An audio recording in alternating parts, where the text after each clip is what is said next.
사사기 3장입니다. 사사기 3장. 사사기 3장. 구약성경 363쪽 어간에 있습니다. 사사기 3장 1절부터 6절까지. 사사기 3장 1절부터 6절까지. 사사기 3장 1절부터 6절까지입니다. 찾으셨으면 아멘. 교도합니다. 제가 1절 있습니다. 여호와께서 가나안의 모든 전쟁들을 알지 못한 이스라엘을 시험하려 하시며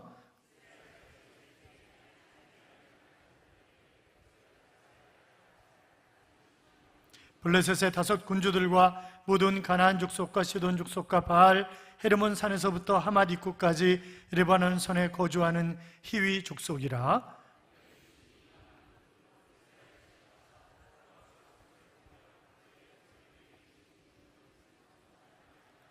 그러므로 이스라엘 자손은 가나안 족속과 헷 족속과 아모리 족속과 브리스 족속과 히위 족속과 여부스 족속 가운데 거주하면서 그들의 딸들을 맞아 아내로 삼으며 자기의 딸들을 그들의 아들들에게 주고 또 그들의 신들을 섬겼더라.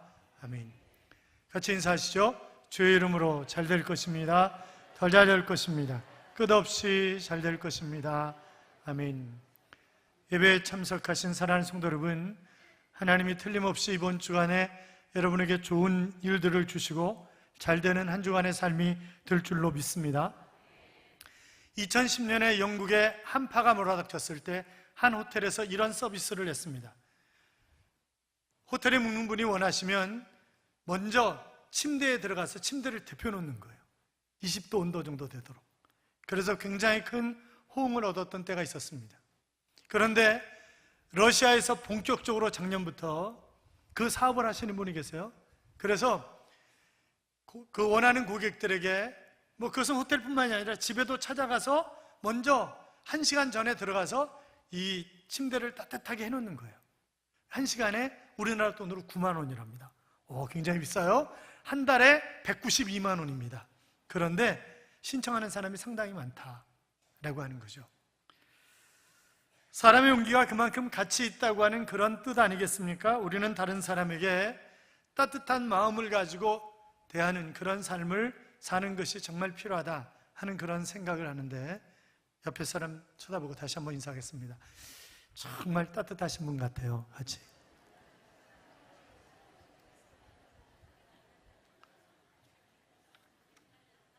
요 뒤쪽에 앉아 계신 분들은 전혀 아닌 것 같아요.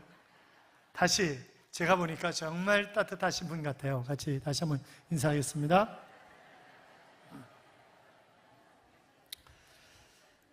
누구를 만나거나 정말 당신은 정말 따뜻한 사람입니다 라고 감동을 줄 수 있는 그런 삶을 살아가시기를 축원합니다. 우리가 잘 아는 케네디 가문의 비극이 있습니다. 다 죽었잖아요. 다 죽었죠. 그래서 많은 사람들이 가게에 흐르는 저주를 끊어야 된다, 그렇게 생각하는 사람들이 있었어요.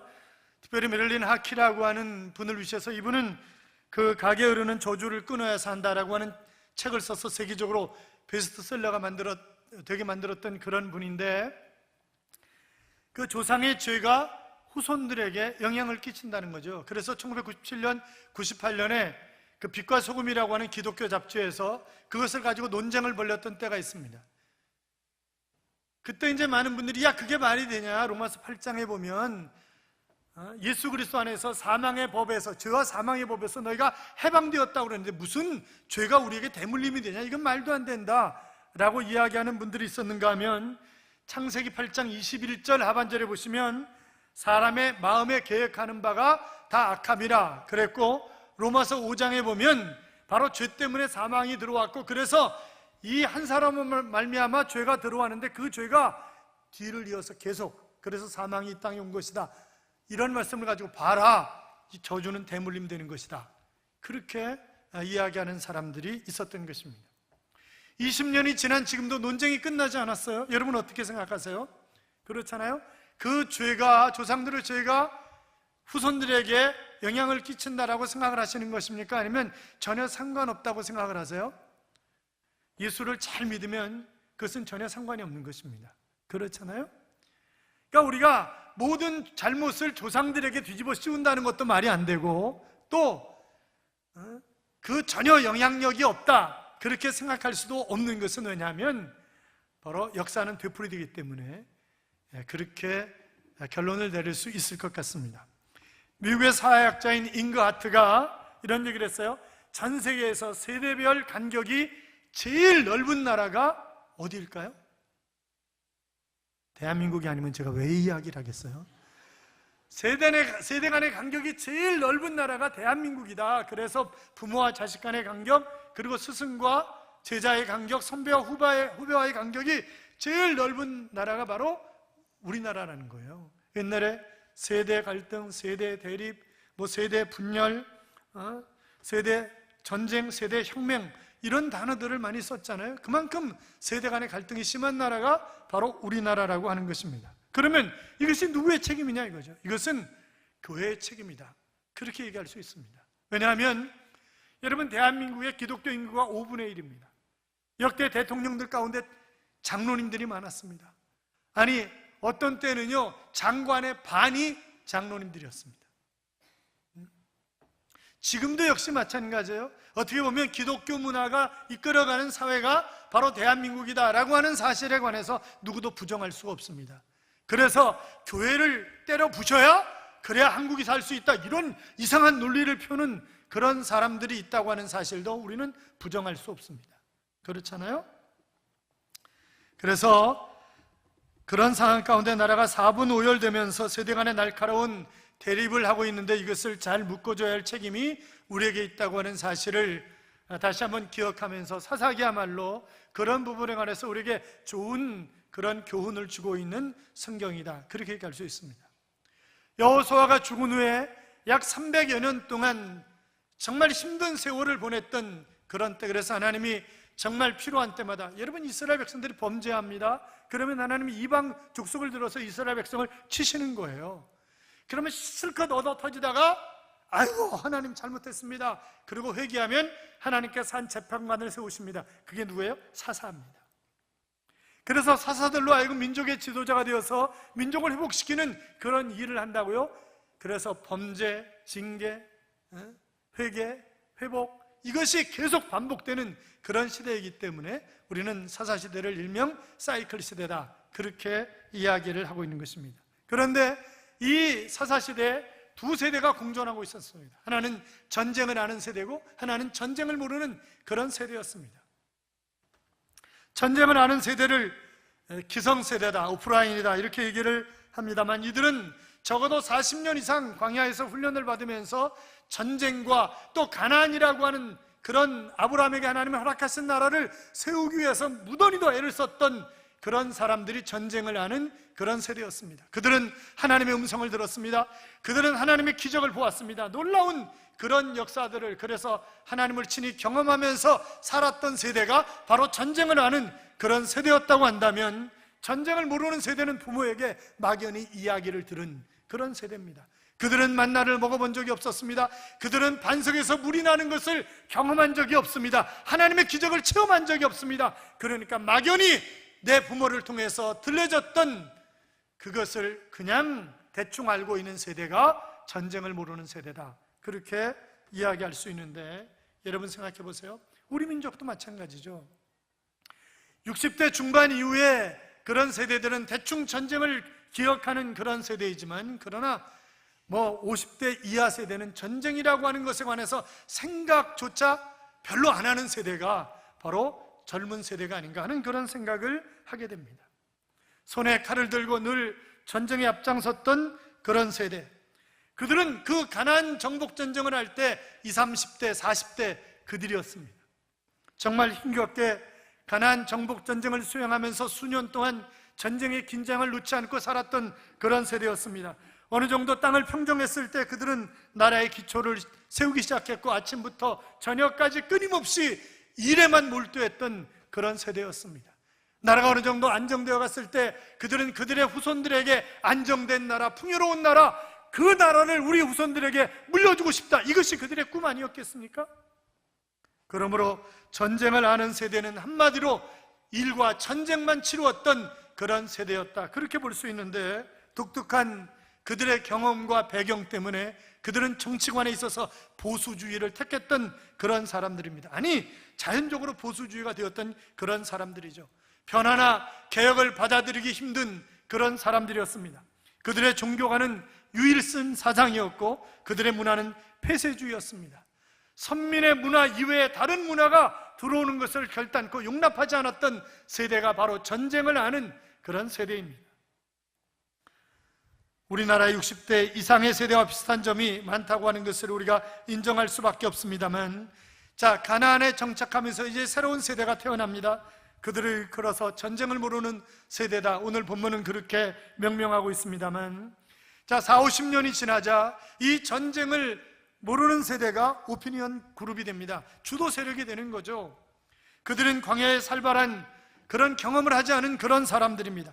하늘에서 떨어진 것을 먹어본 적이 없는 그런 세대, 전쟁을 모르는 그런 세대였습니다. 태어나면서부터 안정된 생활을 했던 그런 세대입니다. 농사를 짓고 양을 치는 평화로운 그런 목가적인 분위기에 젖어서 아름다운 꿈을 먹으면서 자라났던 그런 세대입니다. 그들의 부모가 땀과 피를 흘려 뿌린 씨앗을 거두면서 행복하게 자라고 신나게 젊음을 구가하는 것은 너무나 당연한 것이라고 생각했던 세대가 전쟁을 모르는 세대입니다. 그리고 속으로 이런 생각을 갖고 있었을 것입니다. 우리 아버지 세대는 아버지 세대고 우리 세대는 우리 세대야, 이런 생각을 가지고 있었던 것입니다. 이렇게 전쟁을 아는 세대와 전쟁을 모르는 세대가 40-50년 함께 가는 것입니다. 이 두 세대의 갈등이 대단한 거죠. 기성세대들이 보기에 신세대들은 저것들은 불안하다, 저것들이 너무나 모르고 설친다 라고 하는 그런 생각을 가지고 있는 것이고, 새로 일어난 세대들은 너무나 답답하다, 냄새가 난다, 어떻게 저럴 수 있는가, 적폐 대상이다, 이렇게 생각을 하는 것입니다. 늘 전쟁을 아는 세대는 우리가 전쟁을 할 때는 말이야, 우리가 광야에서 살 때는 말이야 그러지 않았었는데, 이런 이야기를 하는데 그들이 이제 드디어 역사의 무대에서 사라진 것입니다. 그리고 전쟁을 모르는 세대가 이 나라의 중심이 되어서 새로운 역사를 펼쳐나가기 시작했습니다. 나라가 어떻게 되었습니까? 나라가 망했습니다. 여러분, 여호수아가 여호수아 23장, 24장에서 끊임없이 경고했던 것이 있어요. 너희가 여호와를 제대로 섬기지 않으면 너희는 속히 망하리라 그랬습니다. 왜요? 이미 여호수아 때 여호와 하나님을 섬기지 않는 사람들이 수없이 늘어나는 거예요. 이방신을 제거하지 않으면, 왜요? 이미 그들 가운데 이방신을 집안에다 모시고 사는 사람들이 너무나 많아요. 여호수아가 사는 날 동안도 말입니다. 그러니까 여호수아와 하나님의 놀라운 기적을 직접 체험했던 그 시대가 지난 후에는, 우리 지난주에 사사기 2장 10절을 몇 번씩이나 읽었잖아요. 다른 세대가 일어났다.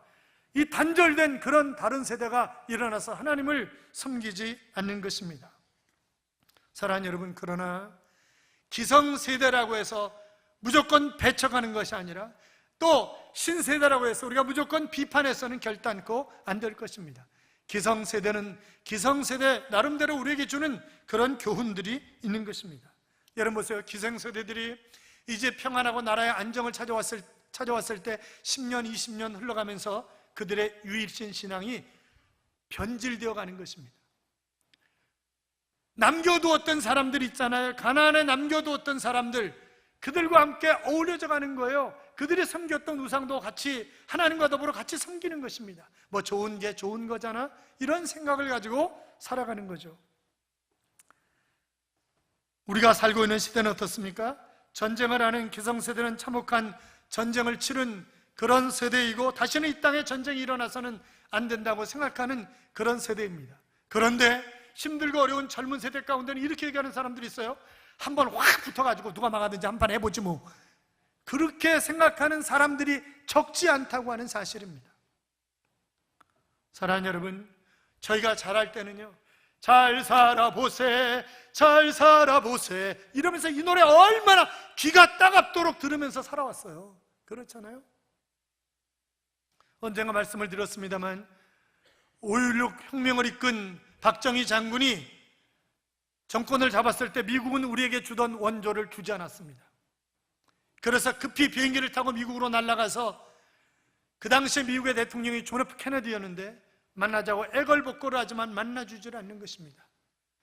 몇 날 며칠을 백악관 앞에서 만나달라고 울부짖지만 그러나 만나주질 않는 거예요.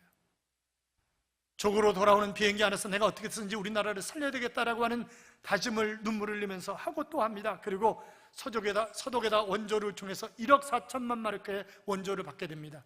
대신 서독 정부는 우리에게 간호사 500명과 광부 500명을 요구를 했습니다. 광부 500명 모집에 4만 6천 명이 몰려들었다고 하죠. 먹고 살 것이 없으니까 간호사는 더 말할 필요도 없는 것입니다. 그들이 가서 어떤 일을 했는지 여러분 잘 아시잖아요. 광부들이 들어가지 않는 지하 1000m 이상 되는 탄광에 들어가서 죽을 줄 모르고 탄을 캐는 것입니다. 간호사들은 지방병원에 배치되어 가지고 문화와 언어가 다른 그 상황 속에서 그들은 그 병균이 자기에 옮겨올 줄 모르고 시신을 닦는 것이 그들이 하는 일이었습니다. 내가 이 일을 해서 우리 가족이 먹고 살 수만 있다면, 우리가 잘 살 수만 있다고 한다면 나는 죽어도 좋다. 그것이 광부와 간호사들이었습니다. 얼마나 열심히 일을 하는지 독일 사람들은 그들을 코리안 엔젤이라고 불렀습니다. 너무나 감사해서 당시에 서독의 대통령이었던 르브케 대통령이 박정희 대통령을 서독으로 초대를 한 거죠. 광부들이 많이 모여있는 그런 곳에 강당에 약 500명 정도 들어가는 강당에 입추에 없이 광부와 간호사들이 몰려들었습니다. 조국의 대통령이 오셨다고 애국가를 부르는데 그들을 바라보면서 박정희 대통령은 눈물을 흘리면서 차마 애국가를 부르지 못했다고 합니다. 얼굴에 탄이 묻어 있지만 그러나 누렇게 뜬 얼굴들, 아주 누렇게 떠 있는 간호사들. 애국가가 끝나고 앞에 나가서 그들을 바라보면서 연설을 하면서 눈물을 흘리면서 여러분, 우리 조금만 더 참아요. 여러분, 우리 조금만 더 열심히. 그것이 연설의 전부였습니다. 간호사들은 유경수 여사에게로 달려가서 부둥켜 안고 울고 그래요. 우리 조금만 참아요.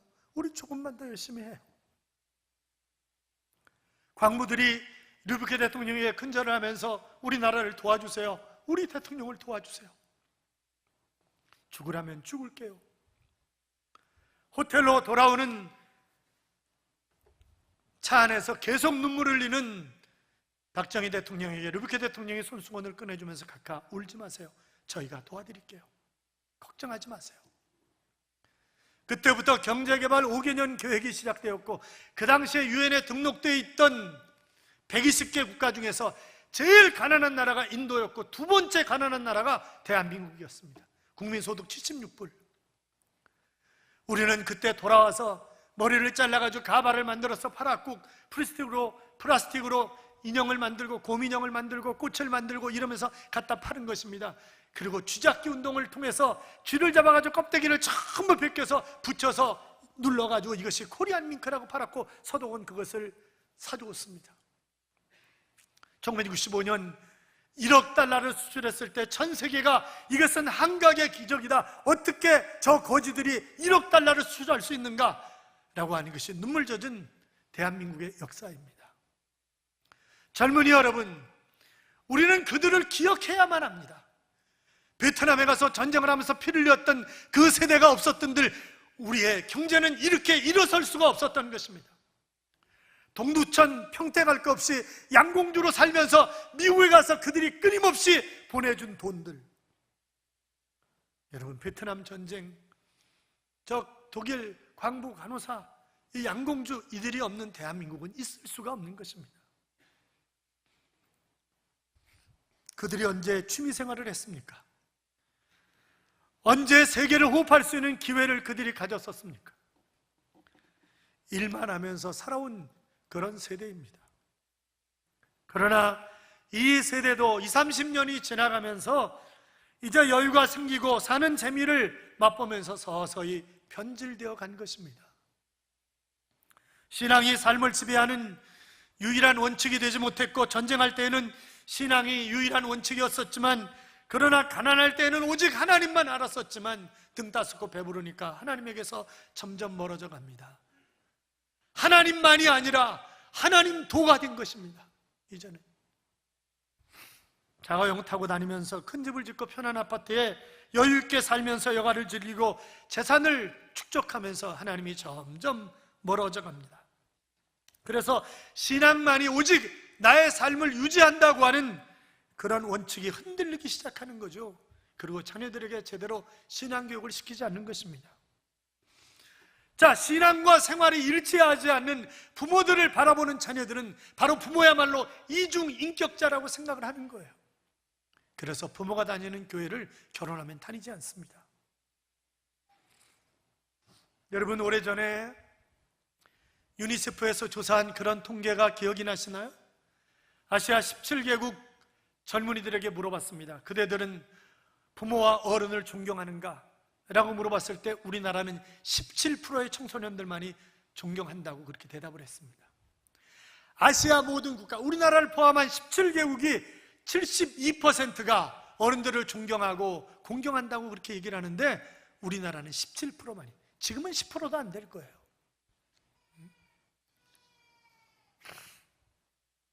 그만큼 어른들이 모험이 되지 못하고 자녀들에게, 후배들에게 감동 주는 삶을 살지 못하고 있기 때문에 그런 것 아니겠습니까? 그러므로 기성세대는 하나님 앞에 얼마나 잘못되었는가 말씀을 통해서 진단을 하고 회개해야 할 뿐만이 아니라 비판하는 젊은 세대를 무조건 잘못됐다고 이야기할 수는 없는 것입니다. 여러분 보세요. 지금 전쟁을 모르는 세대들, 지금 이 가나안 7족속이라고 나와 있습니다만 가나안 7족속은 강력한 군대를 가지고 있는 그런 족속들이에요. 그러나 실질적으로 가나안은 20여 족속이 살고 있었습니다. 여러분, 하나님께서는 이 가나안 족속들을 전부 다 멸하라고 하셨어요. 다 내쫓으라고 하셨습니다. 그런데 갈렙처럼 끝까지 싸워야 되는데 싸우지 않는 것입니다. 남겨두는 거예요, 그냥. 그러니까 이 20개의 부족과 함께 살아가라고 한 사람이 누구예요? 부모들 세대들이에요. 기성세대들이에요. 그런 짐을 안겨준 거예요. 그래서 1차적인 책임이 기성세대에 있는 것입니다.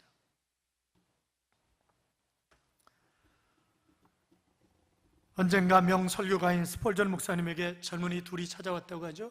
목사님, 교회들이 너무 썩었습니다. 냄새가 너무 납니다. 좀 건강한 교회 없나요? 좀 안전한 교회 없나요? 그런 교회 좀 소개시켜 주세요. 그랬더니 스폴전 목사님이 고개를 한참 숙이고 있더니 이렇게 얘기를 하시더랍니다. 젊은이들, 이 세상에 완전한 교회는 없습니다. 왜냐하면 죄인들이 모여있기 때문에 냄새나게 되어 있습니다. 그러나 당신들이 찾다가 완전한 교회를 발견하면 그곳에 가지 마세요. 아니 왜요? 그것 때문에, 당신들 때문에 그 교회가 썩습니다. 그렇게 얘기를 하시더라는 거죠. 사랑하는 여러분, 전쟁에서 나라를 구한 세대, 그들은 정말 열심히 일한 그런 세대입니다. 그것을 인정해야 된다고요. 지금 감동을 주지 못하고 있다고, 지금 이중잣대로 살아간다고 우리가 그들을 무시하고 무조건 비판만 해서는 안 되는 것입니다. 그들에게도 여전히 우리가 받을 교훈이 있습니다. 그들에게도 여전히 아름다운 삶의 모습이 있다고요. 여러분, 전쟁을 치른 세대가 늘 강한 것만은 아니에요. 동물의 왕국에서 보면 사자가 날렵하게 달려가가지고 짐승들을 다 잡는데 절대 사자가 그렇지 않답니다. 그건 동물의 왕국에서나 있는 얘기지 그렇지 않다는 거예요. 사자들이 주로 있는 데가 어디냐? 물가에 싹 숨어 있는다는 거예요. 그랬다가 오면 조그만 놈들만 전부 잡는 거예요. 큰 놈한테는 안 되는 거예요, 이게.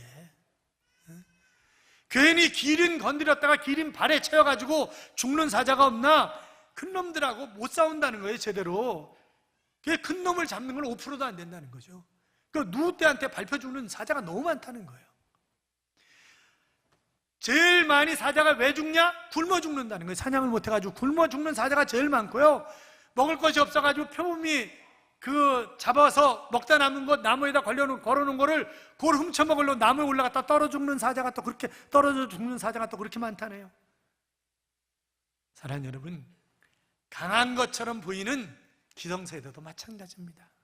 마찬가지라고요. 그러니까 우리가 비록 지금은 이중잣대를 가지고 살아가는 것처럼 보인다 할지라도 그래도 저분들이 세계 10위 안에 드는 경제 대국을 만들기 위해서 그저 물물 가리지 않고 밤낮 하지 않고 먹을 것 먹지 않고 입을 것 입지 않고 아이들을 키우고 이러면서 세운 그런 나라가 이 나라다라고 하는 사실을 우리가 기억해 주자 말이죠. 그렇잖아요. 여러분 보세요. 이 세대가 완전히 죽었을 때 사사기서에 나오는 표현이 있습니다. 각각 사람들이 자기의 옳은 소견대로 행하였더라. 사사기 마지막 장 마지막 절도 마찬가지고 그 말이 계속해서 나옵니다. 지멋대로 살았다는 거예요. 지멋대로. 하나님 내던져 버리면요 자기 멋대로 살 수밖에 없는 거예요. 그렇잖아요. 사랑하는 여러분, 내 멋대로 살지 말고 하나님 뜻대로 살아가십시다. 그렇잖아요. 그래서 하나님 중심으로, 교회 중심으로, 말씀 중심으로 살아야지 세대와 상관없이 그래야 하나 될 수 있지. 그렇지 않으면 결단코 우리가 하나 될 수가 없습니다. 여러분 선거판 보세요. 웬 거짓말이 그렇게 난무하는 거예요? 그런데 그게 누구한테 배운 거예요? 그 사람들이 선배들한테 배운 거예요. 다 선배들한테. 선배들이 늘 거짓말 시켜가지고 당선만 되면 모든 것이 다 해결된다 이렇게 생각하고 지금까지 해온 거잖아요. 응? 아무렇지도 않아. 거짓말 시키는 게. 여러분 거짓말이 통용되고 부정과 부패가 그대로 통용대로 되는 나라라고 한다면 그 나라는 희망이 없는 것입니다. 그것을 바르게 세워야 할 책임이 우리에게 있다고요. 여러분 투표하셨습니까? 투표 잘 하셔야 됩니다. 그렇잖아요. 이번 때 보니까 교인도 저 앞에서 출마한 교인도 밑에서 이거 들고 있던데 우리가 정말 잘 찍어야 된다고요. 믿음 있는 사람, 정말 그 지역 사람을 생각하는 사람, 꿈이 있는 사람, 그런 사람을 뽑아야지. 저 사람 우리 동문이잖아, 저 사람 우리 고향 사람이잖아 이러고 찍으면요 망합니다. 망해. 어느 교회 성도님이 병원에 입원을 하셔서 목사님이 신방을 가셨답니다. 그런데 한참 이런저런 얘기를 하고 있는데 병원장이 이제 병실 순회를 하면서 들어와가지고 차트를 보더니 차트를 보고 눈도 까뒤집어 보고 막 배도 눌러보고 막 그러더니 갑자기 야 간호사 장의사 빨리 불러와 그러더라는 거예요. 그러니까 이제 간호사가 장의사 부르러 막 뛰어갔어요. 야 나 죽는구나. 그래가지고 이 집사님이 목사님 연필과 종이 좀 주세요. 그러더니 건축원금 2억 이렇게 쓰더라는 거예요. 조금 이따 젊은 사람이 왔어요. 그러니까 장의사 왜 자네 어제 차트 기록 안 했어? 이 의사가 장씨였습니다. 그러니까 내 오늘 퇴원할 거기 때문에 그래서 굳이 쓸 필요가 없을 것 같아서 쓰지 않았습니다. 그래도 마지막까지 잘 써놔야지. 그랬더니 이 집사님 목사님 아까 쓴 그 종이 좀 다시 좀 줘보세요. 그랬더니 공 2개를 지우더라는 거죠. 다른 사람들도 함께 참여할 기회를 줘야죠 이러면서. 사랑하는 여러분, 우리 사회가 살아있는 사회입니까? 아니 우리 그리스도인들이 정말 살아있는 것입니까? 이 사사기서를 보면 하나님을 부정한 세대는 망했습니다. 저는 정말 걱정되는 것이 이 민족의 하나님을 부정하는 그런 세대들이 정치판에 수없이 나오고 있다고 하는 사실입니다. 그들이 잡고 있습니다. 교회를 없애겠다고, 90% 교회를 없애겠다고 하는 것입니다. 이게 말이 됩니까? 여러분 선거 잘 하십시오. 중국도요 교회를 없애려고 하는 세대가 일어날수록 교회는 더 많이 늘어났습니다. 하나님이 그냥 두시지 않습니다. 사랑하는 여러분, 우리 정말 하나님 중심, 교회 중심, 말씀 중심 그렇게 살아가셔서 우리가 하나 되어서 교회와 민족과 세계를 살리는 그러한 귀한 하나님의 자녀들이 되시기를 주님의 이름으로 축복합니다. 이런 찬양이 있습니다. 내가 걷는 이 길이 혹 굽어도는 수가 있어도 내 심장이 울렁이고 가슴 아파도 내 마음속으로 여전히 기뻐하는 까닭은 하나님은 실수하지 않으심일세. 내가 세운 계획이 혹 빗나갈지 모르며 나의 희망 더없이 쓰러질 수 있지만 나 여전히 인도하시는 주님을 신뢰하는 까닭은 주께서 내가 가야 할 길을 잘 아심일세. 어두운 밤 어둠이 깊어 날이 다시는 밝지 않을 것 같아 보여도 내 신앙 보여줬고 주님께 모든 것 맡기니 하나님을 내가 믿음일세라고 하는 그런 찬양입니다. 사랑하는 여러분, 아무리 캄캄한 밤이라 할지라도 그러나 새벽은 오게 되어 있습니다. 하나님을 기대하십시오. 그 하나님을 붙잡으십시오. 그 하나님 중심으로 살아 밝은 미래를 맞이하는 우리 모두가 될 수 있기를 주님의 이름으로 축원합니다. 축원합니다.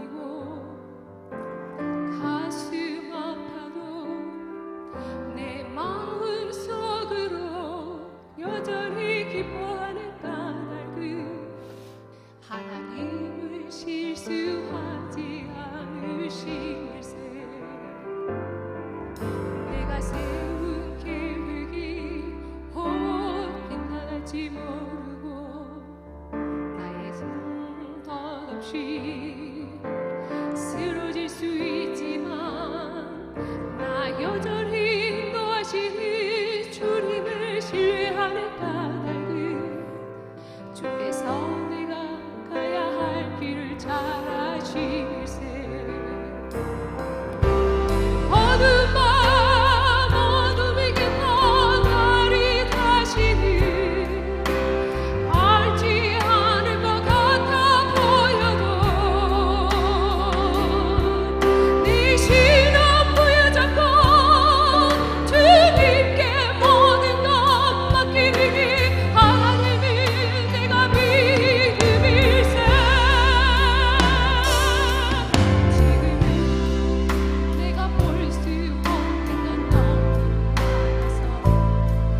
너무 멀리 가물가물 어른거려도 운명이 오라 나 두려워 아니하리. 만사를 주님께 뛰어가기니 차츰차츰 안개는 걷히고 하나님 지으신 빛이 뜨다시 보이리라. 하는 길이 없고 늦게만 보여도 하나님은 실수하지 않으신다네. 사랑하는 여러분, 세상이 아무리 칠흑같이 어둡다 할지라도 우리가 주님 앞에 맡기면 실수가 없으신 그 하나님께서 우리를 선하게 인도하실 것입니다. 하나님 중심으로, 말씀 중심으로, 교회 중심으로 살아서 행복한 미래를 맞이하기를 간절히 열망하면서 우리 같이 하나님은 실수하지 않으신다네 함께 부르시겠습니다.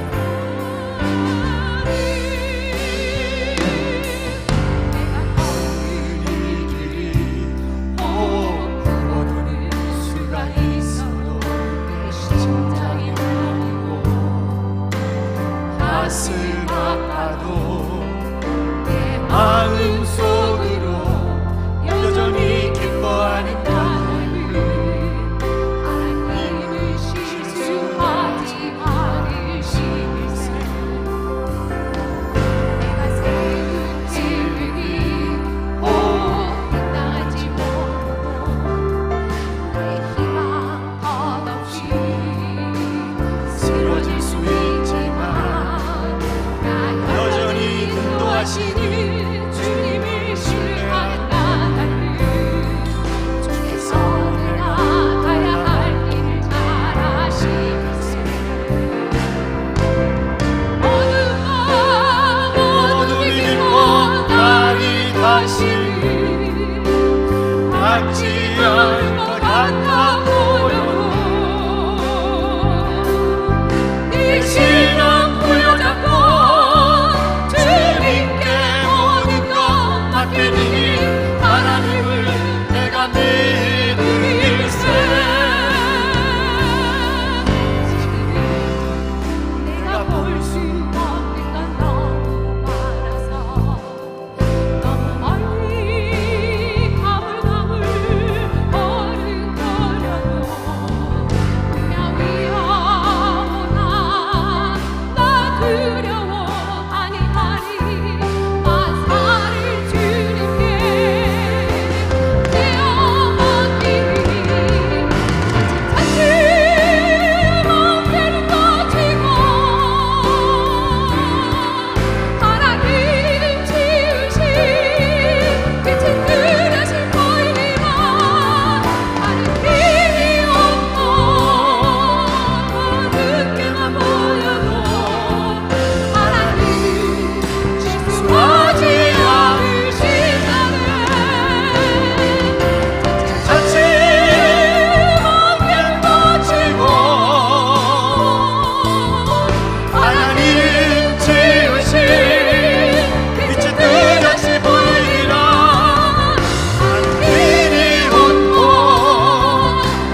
힘들고 어려우십니까? 하나님께 맡기십시오. 그 하나님은 실수하지 아니하시는 하나님이십니다. 내가 기성세대이든 내가 신세대이든 하나님께 맡기면 됩니다. 하나님 안에서 하나 될 수 있습니다. 이 민족의 행복한 미래를 열어갈 수 있습니다.